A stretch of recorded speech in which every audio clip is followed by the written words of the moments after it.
Today on Sand Custom Gruvas.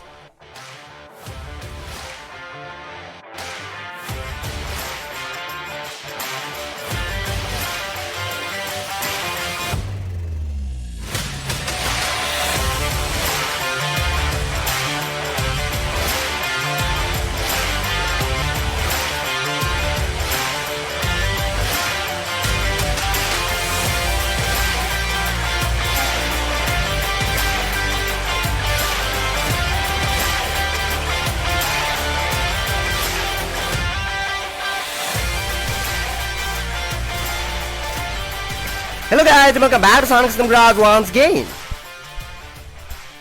So मेरा हमेशा से एक सपना है अपने पास एक क्लासिक कार रखने का। कुछ साल पहले मैंने वैसा कुछ खरीदने की सोचा भी था, लेकिन प्रॉब्लम ये था कि जो कार्स में खरीदना चाहता था उन्हें इंडिया में ढूंढना काफ़ी मुश्किल होता है, जैसे कि प्लिमथ फ्यूरी, प्लिमथ बेलवेडर और वोक्सवैगन बीटल जैसे कार्स। बीटल उतना रेयर नहीं है, लेकिन बीटल का पार्ट्स मिलना थोड़ा सा मुश्किल होता है, सो इसलिए वो बाद में एक हेडेक बन सकता है। सो इसलिए मैंने ये सारे प्लान बस चेंज कर दिया। फिर उसके बाद मैंने मर्सिडीज बेंज W123 भी खरीदने की सोचा था। मैंने इस बारे में अपने फैमिली से भी बात किया था और वो भी मेरे बात में राजी हुए थे, लेकिन प्रॉब्लम सेम ही था कि पार्ट्स मिलना थोड़ा सा मुश्किल होता है और साथ में मर्सिडीज बेंज की पार्ट्स थोड़ा सा एक्सपेंसिव भी होता है नॉर्मल कार के हिसाब से। सो इसलिए अगर मैंने वैसा कोई कार खरीद दिया, अगर कम रुपये में मुझे मिल गया और फिर उसके बाद मैंने खरीद भी लिया, लेकिन अगर पार्ट्स में बहुत ज़्यादा पैसा खर्च हो जाएगा तो वो बाद में एक प्रॉब्लम हो सकता है। सो इसलिए मैंने वो चीज़ भी बाद में चेंज कर दिया। और पता नहीं मैंने ऐसे कितने सारे कार्स खरीदने की सोचा था, एक ही खरीदने की सोचा था, बस मैंने ये सोचा था कि कौन सा वाला चूज़ करूँगा, पर अनफॉर्चुनेटली मैं कोई भी खरीद नहीं पाया था।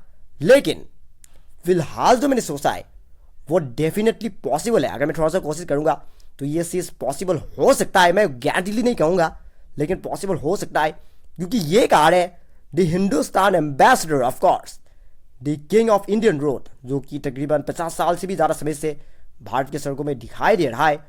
और हिंदुस्तान एम्बेसडर एक्चुअली बहुत ही कमाल की कार है, और इस चीज़ के बारे में एक्चुअली में मुझे इस कार से ही आइडिया मिला है। सो ये कार जो कि मैंने कुछ समय पहले रेडी किया था, ये सेंटिनोज का मॉडल था जिसे मैंने काफ़ी हद तक कस्टमाइज किया था। और इस कार को कस्टमाइज करने के बाद ही मुझे आइडिया आया क्या होगा अगर मैं एक एम्बेसडर ही खरीद लाया तो। फिलहाल तो मेरे पास सिर्फ एक ही कार है, मेरी 2013 की मारुति 800। कुछ साल पहले मेरे पास मेरी रेनॉल्ट क्विड भी था, पर मेरे डैड के गुजरने के बाद हमने वो कार 2021 के जनवरी में सेल कर दिया, और फिर इसके बाद हमने और कोई भी दूसरी कार नहीं खरीदा है। फिलहाल तो बस मेरे पास अपना मारुति ही है। लेकिन फ़िलहाल जो मैंने सोचा है वो ये है कि 2022 के 20 तक या फिर कब तक मैंने फ़िलहाल सोचा नहीं है, लेकिन मैं कुछ ऐसा कुछ खरीदने की सोच रहा हूँ। सो फिलहाल जो मेरा प्लान है वो ये है कि 2013 या फिर 14 का जो एकदम लास्ट जनरेशन मॉडल है, मैं वैसा कुछ खरीदने की सोच रहा हूँ। पुराना जो मॉडल्स होता है मैं उनमें ज़्यादा इंटरेस्ट नहीं हूँ। इसलिए इंटरेस्ट नहीं हूँ क्योंकि पुराने वाले मॉडल्स कार्बोरेटर होता था, और साथ में उनमें बहुत से ऐसे फीचर्स होता है जो कि आजकल के कार्स के साथ इतना कन्वीनियंट नहीं होता है। यानी कि जब आप कोई मॉडर्न कार चलाते तो वैसे में एक पुराना कार चलाने में काफ़ी प्रॉब्लम होता है। सो इसलिए पुरानी वाली मॉडल्स में मैं उतना इंटरेस्ट नहीं हूँ। 2013 और 14 की क्योंकि मॉडल्स फ्यूल इंजेक्शन हो गया था, क्योंकि यानी कि MVFI इंजन आ गया था, और साथ में पावर विंडो, पावर स्टीयरिंग जैसे चीज़ें भी आई थिंक आ गया था। सो इसीलिए ऐसे मॉडर्न फीचर्स के होने से क्या होगा, कार बाहर से क्लासिक कार जैसे दिखेगा, लेकिन फीचर्स और जो कुछ भी कंफर्ट होता है वो बिल्कुल एक मॉडर्न कार जैसे ही होगा, और इसलिए ही मैं वैसा कुछ खरीदने की सोच रहा हूँ। सो फिलहाल मैं आप लोगों को एक से बता देता हूँ कि ये फिलहाल बस एक प्लान है। मैं आप लोगों को 100% गारंटी नहीं कह सकता, क्योंकि एक ऐसी चीज़ के ऊपर इन्वेस्ट करने से पहले डिस्कशन करना भी काफ़ी ज़रूरी होता है। अपने फैमिली के साथ अच्छी तरह से बात वगैरह कर लेना और फिर अच्छी तरह से सोच लेना सब काफ़ी ज़रूरी होता है। सो इसलिए सबसे पहले तो मुझे डिस्कशन करना होगा, और अगर हो सके तो मैं वैसा कुछ 2022 के 20 तक आई थिंक मैं खरीदने की सोच रहा हूँ। सो जो कार मैं सोच रहा हूँ वो पहले से अच्छी कंडीशन में ही होना चाहिए। मैं कुछ वैसा ही सोच रहा हूँ। अगर कार पहले से ठीक कंडीशन में ही होगा, यानी कि बॉडी में भी ज़्यादा स्क्रैच वगैरह नहीं है, इंजन भी ठीक ठाक है और रस्टिंग जैसे कोई प्रॉब्लम्स भी नहीं है, तो आई थिंक वो काम आ सकता है। मैं तो आसाम गुवाहाटी में रहता हूँ, और अगर ये वीडियो कोई आसाम गुवाहाटी से ही कोई अगर देख रहा है और उनके पास अगर कोई 2013 या 14 का अगर कोई एम्बेसडर है जिसे वो बेचना चाहता है, तो वो नीचे कमेंट में बता सकता है, क्योंकि हो सकता है कि मैं उससे से करूँ या फिर थोड़ी बहुत सोच के देखूँ।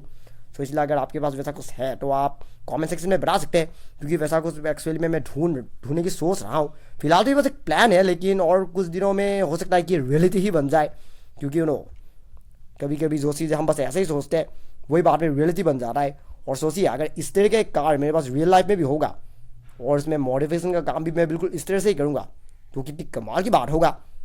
और इसलिए मैंने आज ये वीडियो बनाया। हाँ तो चलिए गाइस, आज के लिए बस इतना ही।